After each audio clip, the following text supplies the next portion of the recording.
Hello kids, welcome to math session. We are doing chapter algebraic expressions and identities. So in this session chapter we have already learned about number of terms as well as we have learned about how do we do the addition and subtraction of algebraic expressions.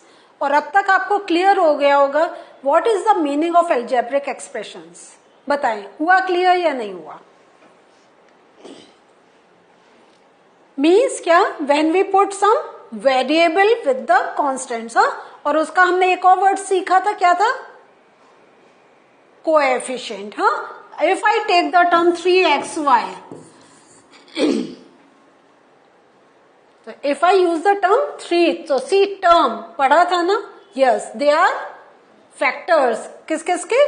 3x and y के. ठीक है. Next, variable कौन कितने हैं? How many variables are there? 2. Very good. x and y, 2 variables are there. Can you name the coefficient? Coefficient, yes. भूले तो नहीं? 3 is the coefficient here. Clear? Now, is this a monomial, binomial or trinomial or polynomial? क्या है ये? Monomial. Okay, if I write in this way,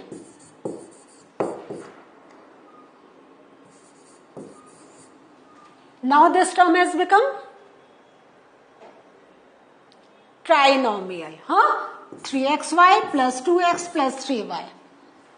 यह बन गया trinomial. Okay, so all these terms we have learned as well as we have learned how do we do the addition. Addition में what do we put attention on? Main क्या होता है? कौन से terms को हम ऐड कर पाते हैं? Yes, the like terms we add with each other. Okay, subtraction में देखिए, हर बार आपको जो पहले लर्न कर रहा है उसका थोड़ा सा रिकैप करना पड़ेगा. If you keep on forgetting the previous things तो आपको आगे बढ़ना इट वुड बी डिफिकल्ट. तो हमेशा जब भी आप बैठे, ये सेशन का अटेंड करने बैठे, तो always go for what you have learned in the previous session. ठीक है. सो सब्ट्रैक्शन में क्या की चीज सीखी थी हमने? We use the additive inverse. Means जो हम टर्म सब्ट्रैक्ट कर रहे होते हैं उसका we use the opposite signs. Minus becomes plus and plus becomes minus. ठीक है. नाउ ये सब हम सीख चुके हैं. तो आज हम लोग क्या सीख रहे हैं? We are going to learn about multiplication of algebraic expressions. How do we multiply? तो मल्टीप्लाई आप देखेंगे ये थोड़ा सा क्या है, अब इसमें हमें इतना ज्यादा लाइक टर्म्स पर अनलाइक टर्म्स पर we don't have to keep focus on. क्या क्या करते हैं हम लोग मल्टीप्लीकेशन में? तो first look at this example. Why do we multiply? सबसे पहले मल्टीप्लीकेशन के लिए we use one more term. It is a short form of addition. ठीक है. So suppose if I want to count how many dots are there, तो एक मुझे बच्चों वाला method I know. I will count for each and every 1 2 3 4 5 6 and will take lot of time to count how many dots are there. But if I am smart, what should I do? I will count for the horizontal and vertical dots. 1 2 3 4 5 6 7 8 9. Here I am getting 9 and यहाँ पे 1 2 3 4. Here I am getting 4. So if I multiply 4 with 9, immediately I will come to know that there are total number of 36 dots. Can I say this?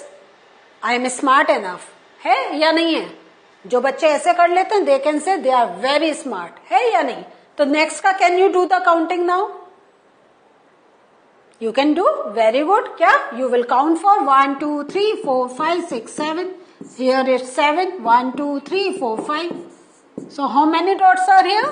Here there are 35 dots. तो ये हमने क्या देखा कि why do we use multiplication? कि we want to do the addition in a much quicker way. But ये तो normal हम मल्टीप्लीकेशन का जानते हैं.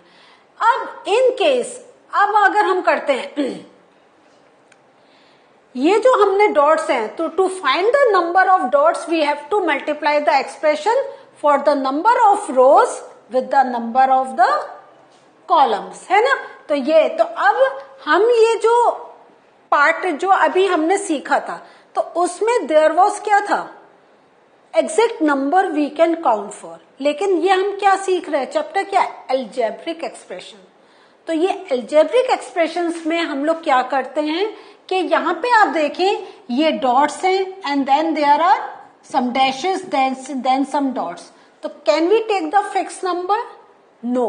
तो हम इसको यहाँ ये एज्यूम कर लेते हैं कि this is the N number, और यहाँ पे we assume this is the M, क्योंकि we always take algebraic expression में we talk about the variable. तो अब हम इसको क्या जो करेंगे वो हो जाएगा m इंटू n। अब इसमें ही सपोज हमने क्या करा कि we have increase n by 3, हमने 3 और कॉलम उसमें कर दिए, और इसमें वी हैव इंक्रीज बाय 2। तो now the expression will become, क्या हो जाएगा, m plus 2 multiply by n plus 3।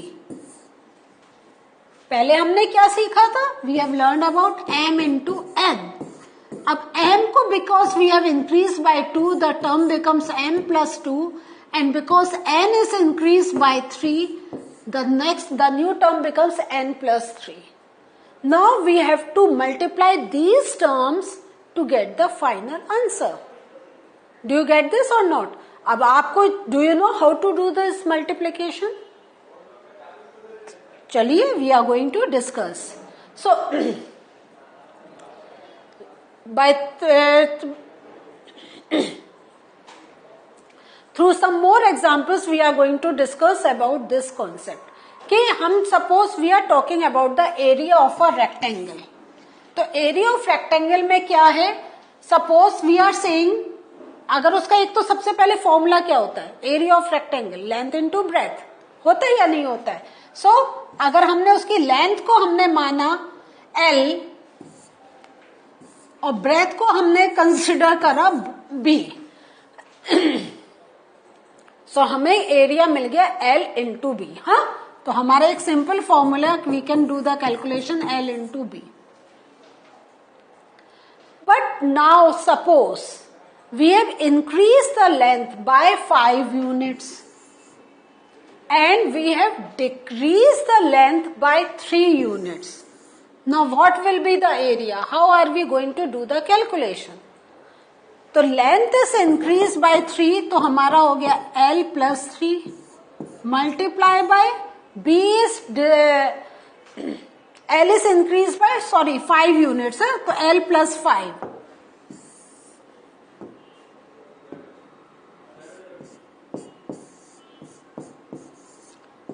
So ये हो गया L plus 5 and B is decreased by 3 units. This means B minus 3. So we are going to multiply these values to get the answer. लेकिन आपके मन में आ रहा होगा, how do we do this type of calculation? How do we multiply? Okay, अभी इनको भी हम समझते हैं, लेकिन थोड़ा सा आप ये और सोचे कि जो हम ये वेरिएबल्स यूज करते हैं, तो in different ways how can we use it. So now suppose we have to buy things, we have to carry out multiplication, होता है या नहीं होता है। Suppose the cost price of 1 orange is 2 rupees and you want to buy 14 oranges, तो how many rupees do you need to pay to the shopkeeper? तो how will you do? 14 into 2, this comes out to be 28. So instead of 14, 2 plus 2, 14 times, we multiply it. होता है या नहीं होता है। इसी वे में हम ये देखते हैं कि सपोज जो आपका प्राइस ऑफ बनाना पर डजन है वो ₹P है, तो यहाँ पे see here we are using one variable P, and for the school picnic banana कितने चाहिए हमें, Z डजन्स। तो to find out the cost price का how much do we need to pay, हम क्या करेंगे, we are going to multiply P with Z. तो P is the price of banana per dozen and we know the count of dozen ke how many dozens do we need and easily we can do the calculation. So how are we doing? We are using some variables. Now अब इसी को हम कैसे, how can we form a equation कि suppose जो price पर dozen है हमें कहीं और मिल गया less by 2 rupees and the bananas needed were less by 4 dozens.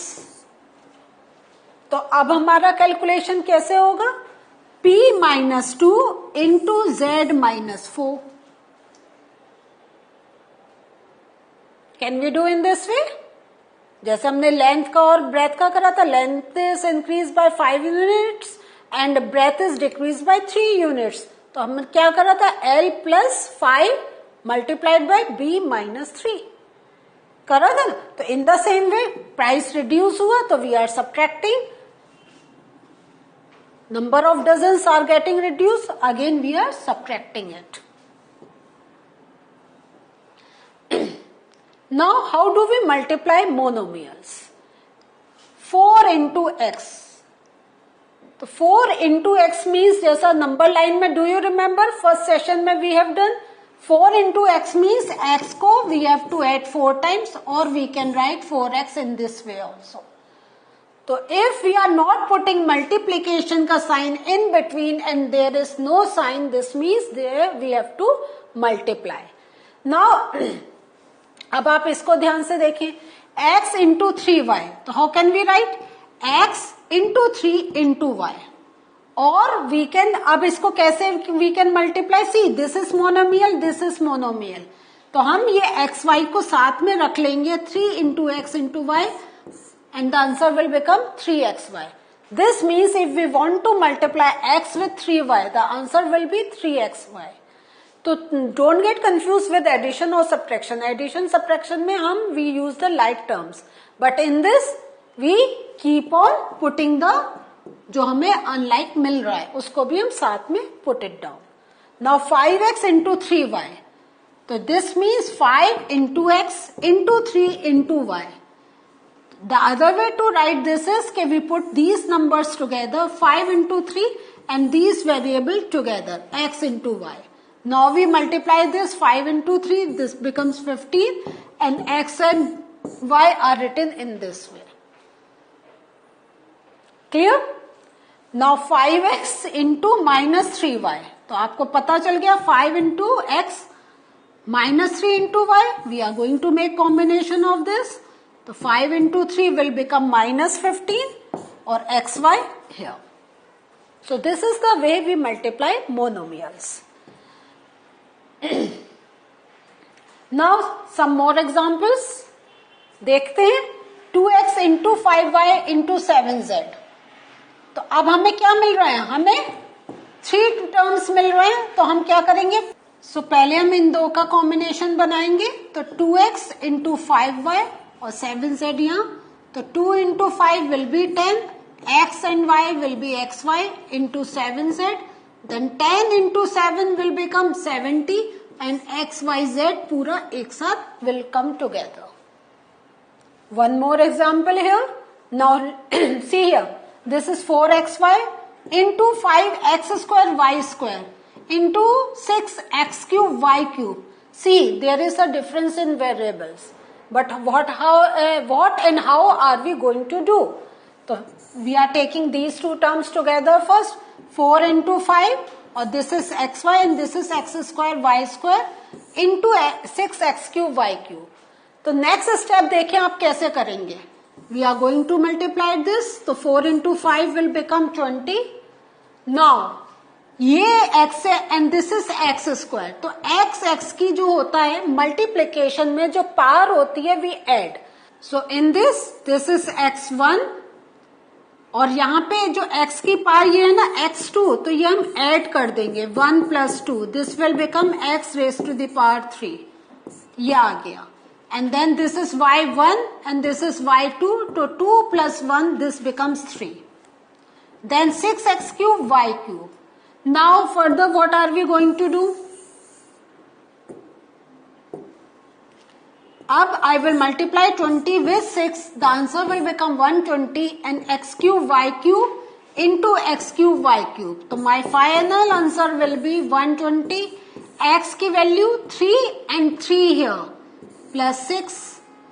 Y की 3 plus 3 6. So we are going to add the powers of the same variable. Means x की power will get added with the x की power. y की power will get added with y की power. We cannot mix के x की power को we are adding with y. No, not at all. x की power will get added with x की power, y की y, in the same way power of any variable. तो this is the rule for multiplication. अब इसको यहाँ पे देखते हैं एक और question. 4x into 5y into 7z. How are we going to do this? So first we will multiply these numbers. 4 into 5, or we should write in this way.